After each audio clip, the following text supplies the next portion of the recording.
ఆనందముతో నింపగలిగిన వాడు ఆయన, సంతోషాన్ని దయచేయగలిగిన వాడు ఆయన, సుఖ దుఃఖముల్లో తోడుండేవాడు ఆయన, ఆశ్రయముగా ఉండగలిగిన వాడు ఆయన, నిన్ను కాపాడగలిగినటువంటి వాడు ఆయనే.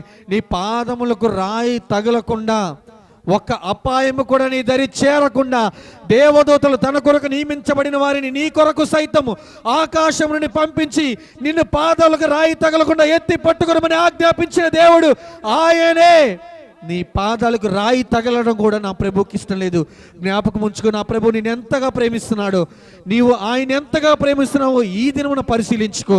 ఆయన నువ్వు ప్రేమిస్తున్నానని చెప్తున్నావు, కానీ ఆయనకి ఇవ్వాల్సినటువంటి మహిమను మనుషులకు ఇస్తున్నావు. ఇదిగో ఈ శ్రమ వచ్చినప్పుడు నాకు సహాయం చేసింది ఎవరో కాదు నా బంధువు, ఈ శ్రమ వచ్చినప్పుడు నాకు సహాయం చేసింది ఎవరో కాదు నా స్నేహితుడు, ఈ శ్రమ వచ్చినప్పుడు నాకు సహాయం చేసింది ఎవరో కాదు నా కుటుంబీకులు అని చెప్పి దేవునికి రావాల్సినటువంటి మహిమను మనుషులకు కాదా నువ్వు ఎన్నాళ్ళు ఇచ్చావు. ఈ దినమున ఆ ప్రభు అడుగుతున్నాడు, మనుషు